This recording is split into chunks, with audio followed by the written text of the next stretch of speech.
When thinking about the franchise's future, Super Smash Bros. Ultimate is seemingly an impossible game to follow up, so in my opinion it should be reopened for even more content and refinement, which has been my hypothetical scenario with this video series. I've already addressed the absence of quality game modes from past entries, so now it's all about the leftovers, shortcomings, and missed opportunities. I'll try to keep things topical, but this video will inevitably devolve into a rapid-fire list of wants, so I apologize for that. Allow me to indulge in one last unrealistic dream. In the spirit of Smash Ultimate's all-too-famous tagline, this idea could expand to other missing elements from the series' history, such as music, items, and most importantly, stages. At this point, it doesn't matter if they're good or bad. Bring them all back. For stages that transition to different areas like Delfino Plaza or Skyloft, I want the option to choose which locations are included in the rotation and how much time is spent there. Similarly, stages with randomized differences such as Minecraft World would benefit from an easier selection of the desired look without hidden inputs. I think Stage Builder is a fantastic tool that deserves better ingredients, like more textures and backgrounds, as well as the few assets exclusive to previous versions of the mode. Speaking of mode alterations, as one of the key pillars of single-player content, Classic Mode tends to get repetitive due to its overused minigame and boss fight against Master and Crazy Hand, so I would diversify it by replacing certain fighters' routes with minigames like Target Smash and less used bosses. One pointless thing I miss about the older games is the extras. Reveal trailers are such an important part of Smash culture, and having them available to watch in-game was a neat bonus. Smash Bros. Used to function as a hub for video game trivia, handled primarily by trophy descriptions. With spirits effectively replacing trophies in Ultimate, these descriptions would naturally shift over to them, though seeing how many there are, it might be overkill to have information on each, so shortening or limiting them would be understandable. I just want ways to learn more about all these intriguing characters, because I've discovered a lot of my favorite games through this kind of exposure. Along those lines, it makes sense to finish the secret codec conversations and Palutena's guidance, as they feel incomplete only applying to a portion of the cast. On the topic of fighters, it's always bothered me how some copy the moveset or playstyle of others as clones. Imagine if everybody got the same attention to detail as those introduced as DLC, because I can guarantee that some would be completely different if they were newly added today. And while I understand the desire to keep movesets recognizable for the sake of tradition, it's more important to make everyone unique for a truly diverse cast. Specialized sound effects and victory themes can also improve individuality and authenticity. If fighters are too similar to be reworked, they could be turned into alternate skins like Alf. Cosmetics have the potential to really bolster representation without occupying a coveted slot on the roster. Of course I want more fighters, but I also see value in referencing as much as possible with who's already present. Inspired by Bowser Jr. and the Koopalings, I would revamp the costume selection to include related characters and outfits that could feasibly share the same moves. The possibilities are too substantial to mention now, so here are a few examples on screen.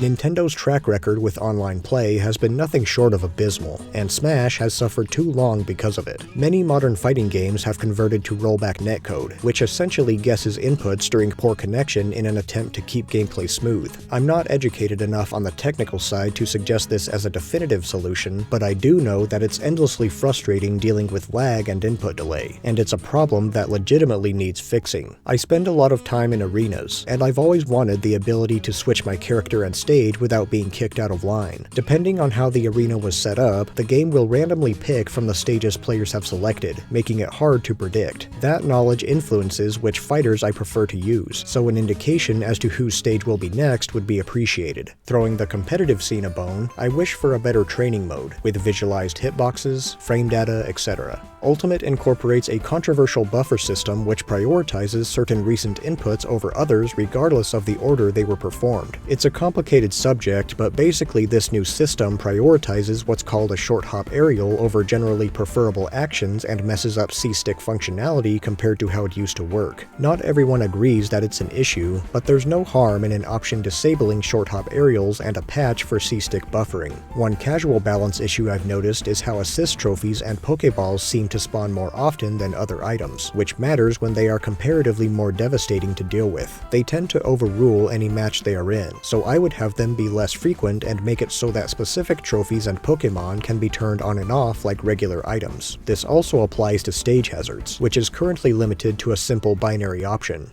Despite these shortcomings, there's literally so much to love in Smash Ultimate, and the magnitude of it all will go down as one of the greatest accomplishments in video game history. My disappointments stem from a desire to see its best potential reached. Super Smash Bros. Is more than its characters, and the removal of classic attractions leaves some of the old magic behind. Sure, everyone is here, but not everything is here, so consider this an open letter to Nintendo, a proposal to extend the game's life and reputation for years to come, because Ultimate's legacy deserves to be completed and perfected.